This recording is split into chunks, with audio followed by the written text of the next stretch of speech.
जिससे मन व्यवस्थित हो।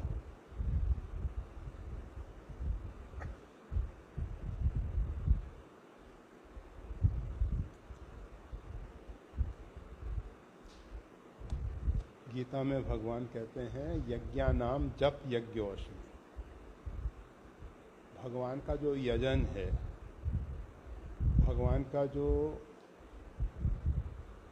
अर्चन, वंदन, पूजन, ये सब यजन है। इसमें जप यज्ञ सबसे श्रेष्ठ है। अब प्रश्न ये उठता है कि जप किस प्रकार से हो। साधारण रूप में प्रारंभ में हम बेखरी वाणी से जप करें और करना चाहिए। कारण ये है, जब तक स्पष्ट शुद्ध उच्चारण ना हो, थोड़ा सा भी उच्चारण गलत हो जाने पर विपरीत परिणाम देता है। भगवान के यहाँ एक ऐसी व्यवस्था है, रहत न प्रभु कृत चूक किए की, करत सुरत सै बार हिए की। अगर किसी से कोई चूक हो जाए, मतलब करना कुछ चाह रहा था, कुछ हो गया। कभी कभी जीवन में ऐसा होता है कि समय कुछ हमारा साथ नहीं दे पाया, हम समय का साथ नहीं दे पाए और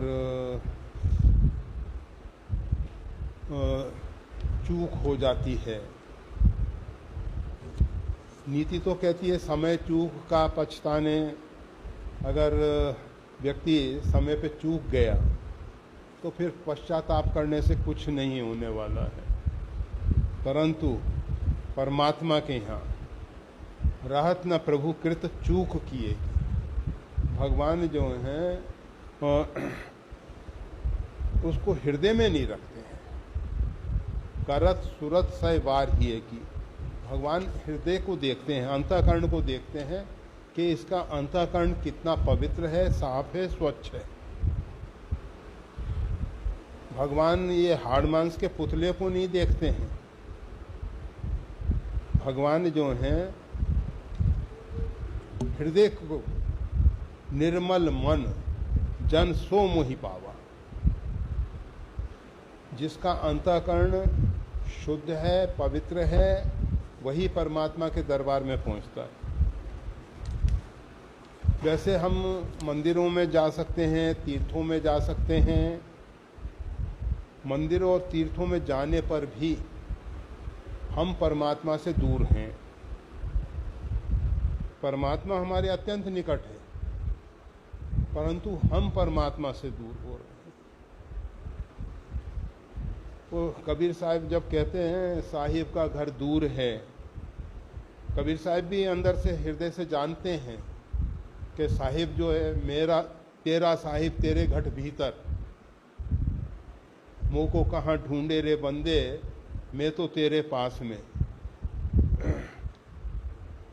ना मंदिर में, ना मस्जिद में, ना काबा, ना कैलाश में।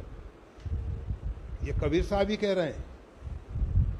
और फिर वही कबीर साहब जब कहते हैं कि साहिब का घर दूर है, उसका तात्पर्य क्या है? तात्पर्य यही है कि हम परमात्मा से दूर हो गए हैं। हमारी जो मान्यता है, हमारी जो धारणा है, योग में ध्यान से पूर्व धारणा का महत्व ज़्यादा है।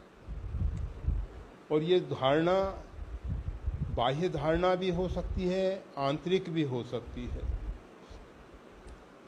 और धारणा हमारी जिस प्रकार की होती है, उसके अनुसार ही परमात्मा कृपा और करुणा करते हैं। ये यथा माम प्रपद्यन्ते तान तास्ते भजामि हम। जो मेरे को जिस भाव से भजता है, हम मान लेते हैं कि हमारा परमात्मा दूर है, तो परमात्मा नज़दीक होते हुए भी दूर हो जाते हैं। हमारी धारणा है, हमारी मान्यता है हमने परमात्मा को दूर किया है। परमात्मा दूर नहीं थे, ना दूर हैं, वर्तमान में भी दूर नहीं है, ना भविष्य में दूर होंगे। परंतु हमारी जो धारणा बन जाती है कि भगवान बहुत दूर है, और हृदय से दूरी ही दूरी है, और शरीर से दूरी का तो प्रश्न है ही नहीं। क्यों? क्योंकि परमात्मा सर्वव्यापी है, विभू है, वो सब जगह व्यापक है। जब वो सब जगह परिपूर्ण है, हम सब मंत्र बोलते हैं पूर्णमदः पूर्णमिदं पूर्णात् पूर्णमुदच्यते, वो परमात्मा सब जगह परिपूर्ण है, यहाँ वहाँ कहीं भी। और परमात्मा के विषय में उपनिषद में एक मंत्र आया है कि वो अत्यंत निकट भी है और अत्यंत दूर भी है। लगता तो है कि ये दोनों विरोधी बातें हैं, अत्यंत दूर भी है, अत्यंत निकट भी है। कुछ लोग उसका भाव अर्थ इस प्रकार से करते हैं कि जिनकी जैसी धारणा है, मान्यता है, जिन्होंने परमात्मा को अपने से दूर मान लिया है, उनके लिए दूर हो जाते हैं, और जो परमात्मा को निकट मानते हैं। वैसे वास्तविकता यही है कि परमात्मा जब सब जगह परिपूर्ण है, तो जो भौतिक क्षेत्र की दूरियां हैं, वहाँ दूरी से दूरी पर भी परमात्मा है, और निकट में वो हमारे नज़दीक भी है ही। वो तो सब जगह व्यापक है ना, इसलिए वो परमात्मा के विषय में इस प्रकार से सब कहा जाता है, और सब सही है। वेदांत कहता है कि कुछ भी असंभव नहीं है, जो है वो सब ठीक है। हमारी जो धारणा है, हमारी जो मान्यता है, वो सब सही है, वो सब सही है। तो जप में मुख्य बात चित्त वृत्ति का है। हमारी चित्त वृत्ति अगर परमात्मा के साथ तादात्म्य करते हुए जप होता है, तो उसका पूर्ण लाभ मिलता है। तो पहले साधारण रूप में बेखरी वाणी से शुद्ध उच्चारण करना चाहिए, और फिर तेलवत धारा से साधक नाम जपहि लय लाए। साधक जो है लो लगा के जप करता है, तेलवत धारा से जप करता है। जैसे तेल की धारा छोड़ें तो वो एक तार बन जाता है, तो इसी प्रकार से परमात्मा के साथ हमारा तारतम्य होना चाहिए।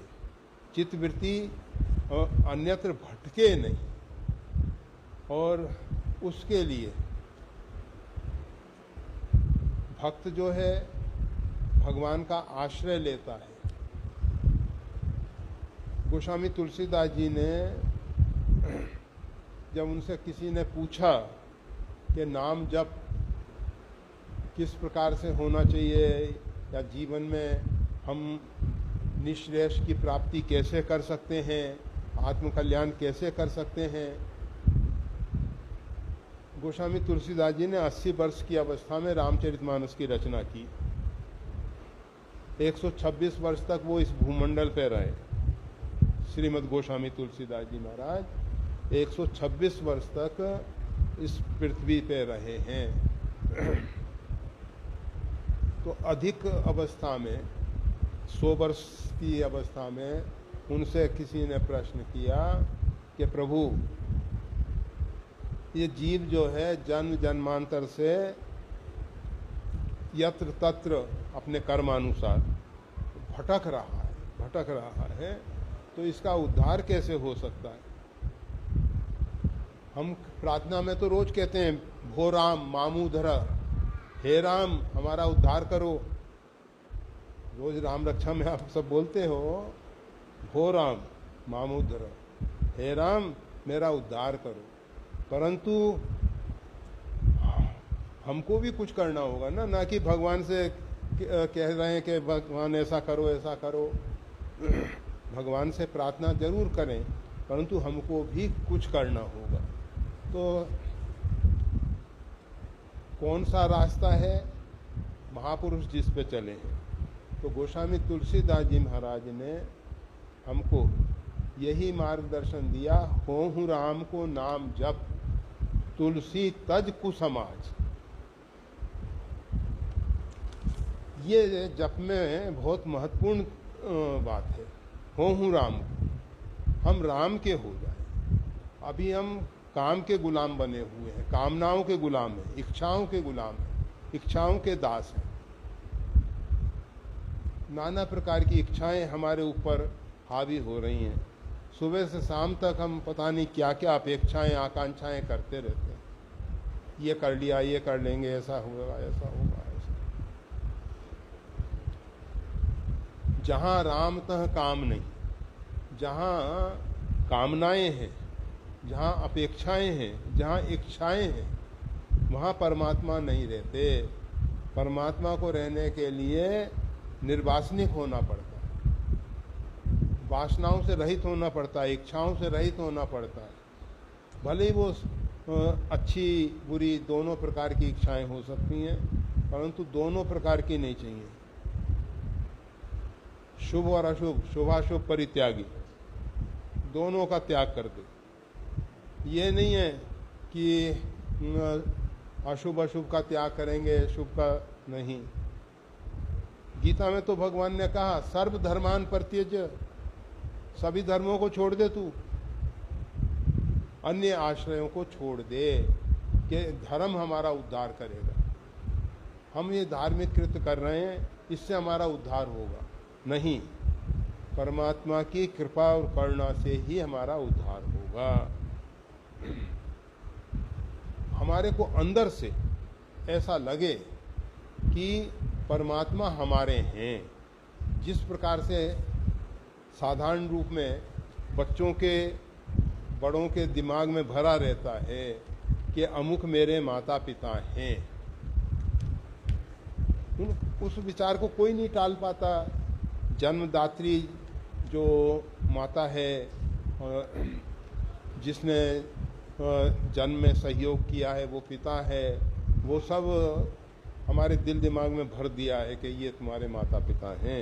इसी प्रकार से अंदर से हमको लगे माता रामो मत पिता रामचंद्र, स्वामी रामो मत सखा रामचंद्र, हमारे माता पिता सर्वस्व परमात्मा श्री राम हैं।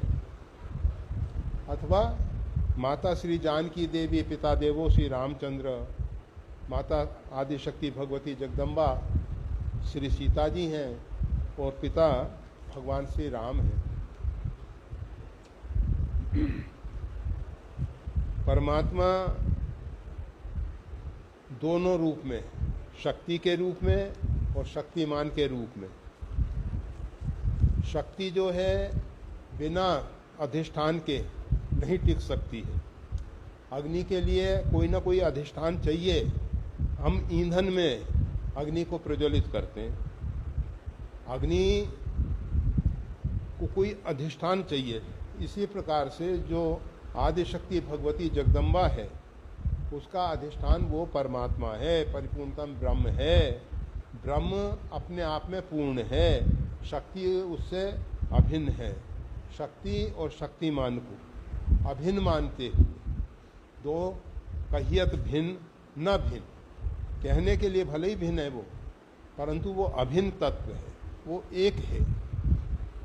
इसीलिए गोस्वामी तुलसीदास जी कहते हैं बंदऊ सीता राम पद, मैं सीता राम जी के पद की वंदना करता हूँ। सीता और राम कहियत भिन्न, जिस प्रकार से गिरा अर्थ, जैसे वाणी और उसका अर्थ एक ही है, परंतु कहने के लिए कहा जा रहा है ये वाणी है और ये इसका अर्थ है।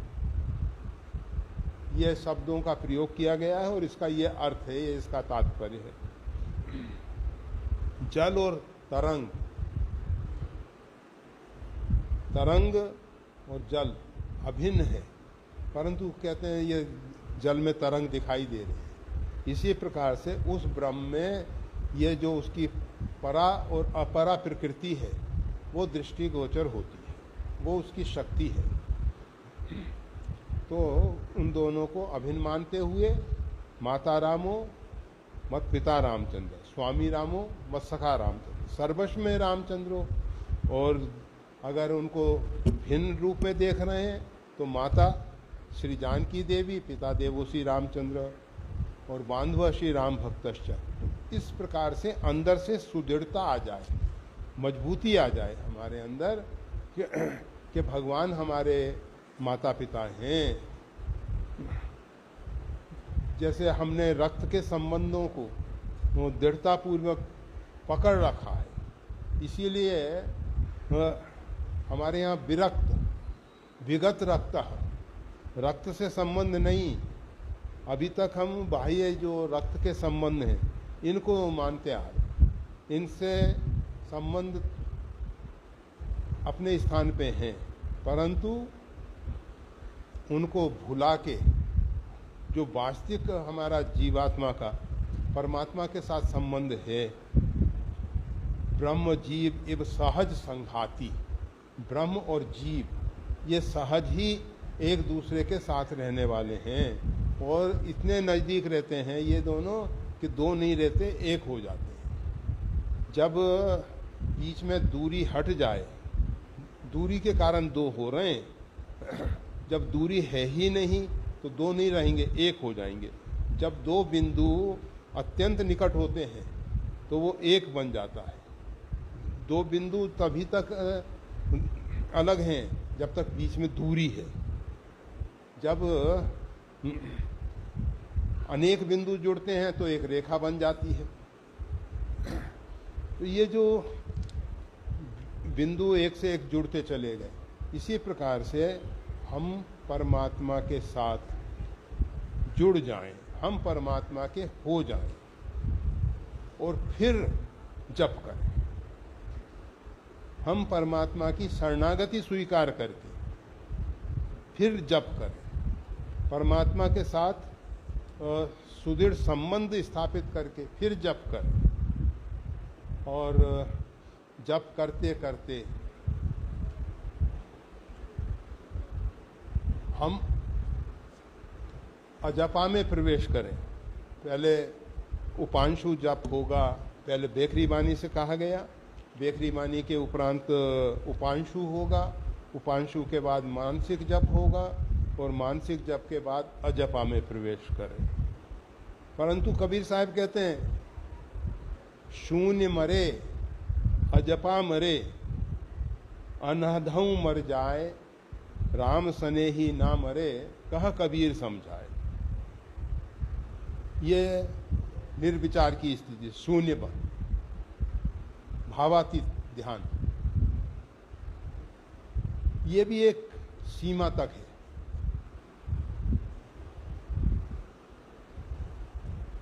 अजपा मरे, अजपा भी एक सीमा तक ही है। और अनहदऊ मर जाए, अनहद जो अनाहत शब्द, जो बिना आघात के, दो प्रकार के शब्द हैं।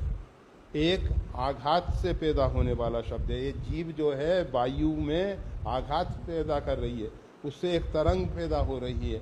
वो तरंग यह तो माइक्रोफोन पकड़ ले रहा है और नहीं तो दूसरी सीधे कान के पर्दे पे जाकर टकराती है। वो मन मस्तिष्क में जो पहले से भरा हुआ है वो सुनाई दे जाता है हमको, वो जाती तो तरंग है। तो ये शब्द जो है आहत शब्द है, एक अनाहत शब्द है। एक आघात के द्वारा वाद्य यंत्रों में आप आघात पैदा करते हो, उन आघात से एक शब्द पैदा होता है। और एक शब्द जो है अंदर चल रहा है, आपके हमारे सबके हृदय में एक शब्द, एक नाद, वो भी बहुत भिन्न भिन्न प्रकार के हैं। अब जो शरीर के अंदर भिन्न भिन्न चक्र हैं, उन भिन्न भिन्न चक्रों पे वायु का संकुचन और विकिरण ये सतत होता रहता है। और वो जो संकुचन और विकिरण सतत होता रहता है, उससे एक ध्वनि पैदा होती है। और वो ध्वनि उन चक्रों के बीजाक्षर मंत्र हैं। ये जो हमारे यहाँ 52 स्वर और व्यंजन अक्षर हैं हिंदी व्याकरण संस्कृत व्याकरण के अनुसार, तो ये सब मूलाधार से लेके सहस्त्रार तक के सब बीजाक्षर हैं ये सब।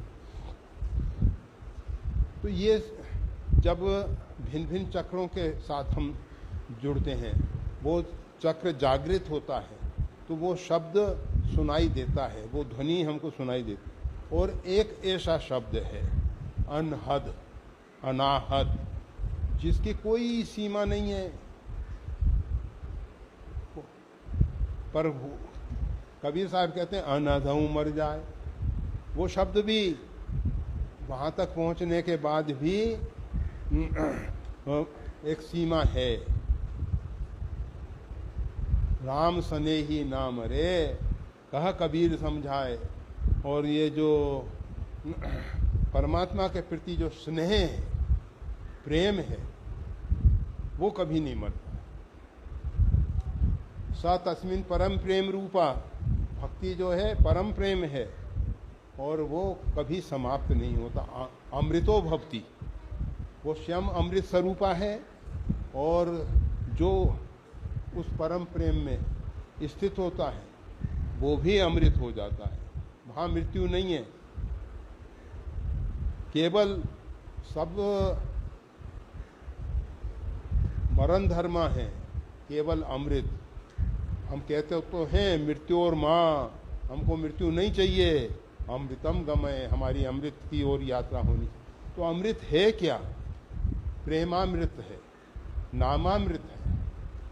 बस भगवान का नाम ही अमृत है, भगवान का प्रेम ही अमृत है। वो कभी नहीं मरता है, वो कभी नहीं मरता है। इसीलिए कहते हैं राम नाम सत्य है, भगवान का नाम ही सत्य है, सतनाम। और सब तो खत्म हो जाने वाले हैं, मृत धर्मा है, मृत्यु धर्मा है, मरण धर्मा है।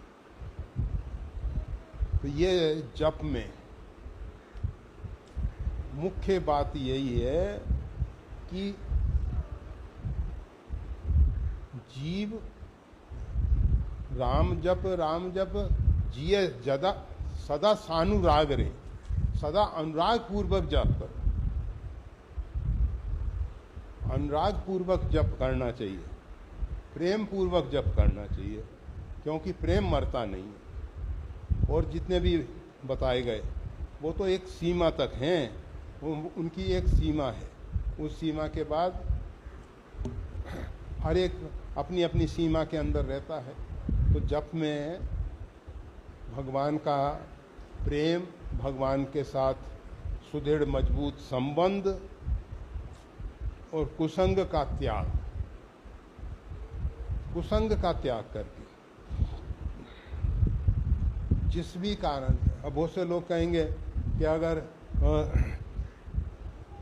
राम राम कहने से तो हम शक्कर शक्कर कहेंगे तो मुख मीठा थोड़ी हो जाएगा। परंतु भगवत नाम और साधारण अक्षर, उनमें भेद करना चाहिए। भगवत नाम जो है वो दिव्य है, वो साधारण अन्य अक्षरों से मिले हुए शब्द नहीं है। ये जो है रकार अकार मकार, ये जो भगवान के नाम के अक्षर हैं, ये दिव्य है। और जप करते करते नाम महाराज या जिसका भी हम जप कर रहे हैं वो अपना अर्थ प्रकट करेंगे। और अर्थ प्रकट होने के बाद जो उसका देव है उसकी सिद्धि होगी, अर्थात वो प्रकट होगा। जैसे हम राम नाम जप कर रहे हैं तो राम प्रकट होंगे। पहले राम का अर्थ समझ में आएगा कि राम है क्या। राम कोई व्यक्ति नहीं है। त्रेता में उनका आविर्भाव होता है, महाराज दशरथ के पुत्र बनते हैं, उतने ही राम नहीं है। राम जो हैं अनादि है, आदि अंत को जास ना पावा, मति अनुमान निगम असगावा। जिसका ना तो किसी ने आदि पाया है ना अंत पाया है, ऐसे जो परमात्मा हैं उनका रहस्य उद्घाटित होगा। और जब उनका रहस्य उद्घाटित होगा हम उनको पहचानेंगे, उनको समझ जाएंगे। तो ये जप किस प्रकार से हो जिससे मन व्यवस्थित हो। मन इत्यादि तो केवल मन की बात नहीं, सार्वभौम अस्तित्व जिससे व्यवस्थित है, जिसकी उपस्थिति मात्र से, जैसे स्कूल में कक्षा में बच्चे बैठे हुए हैं, शोर कर रहे हैं, एक प्रभावशाली अध्यापक जब पहुंचता है वहाँ तो सब बच्चे शांत हो जाते हैं। प्रभावशाली है अध्यापक, साधारण अध्यापक से नहीं होते, तो सब बच्चे शांत हो जाते हैं। और इसी प्रकार से उस परमात्मा की उपस्थिति मात्र से ये सार्वभौम अस्तित्व, जितने भी निहारिकाएं हैं, तारे हैं, ग्रह हैं, उपग्रह हैं, नक्षत्र हैं, वो सब एक सुनियोजित कार्य कर रहे हैं उस परमात्मा की उपस्थिति मात्र से। तो जब हम इस प्रकार से जप करेंगे तो स्वाभाविक ही फिर हमारे मन, बुद्धि और सार्वभौम अस्तित्व सुव्यवस्थित रहेगा ही। अभी क्या होता है कि ये जो आकाशीय पिंड हैं इनमें हलचल होती है। हमारे यहाँ शांति मंत्र में इसीलिए कहा जाता है ओम ध्यो शांति, अंतरिक्ष शांति, पृथ्वी शांति। अंतरिक्ष में शांति होनी चाहिए। अंतरिक्ष में ये सूर्य और जो अन्य तारे हैं वो अपने आप में जब उनके अंदर हलचल होती है तो उसका परिणाम क्या आता है, जलाशयों पे, वनस्पतियों पे, हमारे आपके मन बुद्धि पे, सब पे उसका असर होता है। ये पृथ्वी जो है सूर्य के साथ इतनी जुड़ी हुई है कि वहाँ की हलचल हम सबके मन बुद्धि पे होती है। इसीलिए हमारे यहाँ मंत्रों में कहा जाता है कि अंतरिक्ष में शांति पहले हो। अंतरिक्ष में शांति नहीं होती है तो हमारे मन बुद्धि कैसे शांत होंगे, और मन बुद्धि शांत नहीं होंगे तो फिर हम सही निर्णय नहीं ले सकेंगे, और फिर हमारे जो अंग उपांग हैं, इंद्रियां हैं, वो उनको सही रूप में क्रियान्वित नहीं कर सकेंगी। इस हेतु सब कार्य व्यवस्थित करने के लिए हमको अंतःकरण से परमात्मा के साथ जुड़कर, परमात्मा के साथ तादात्म्य करके, परमात्मा का होकर, कुसंग का त्याग करके नाम जप करना चाहिए। और सही ढंग से किया हुआ जप सभी हमारी मनोकामनाओं को पूर्ण करने वाला है, परंतु हमारे अंदर कोई ऐसी कामना ना हो कि जो अन्य किसी के लिए घातक हो, अहितकारी। जय श्री राम।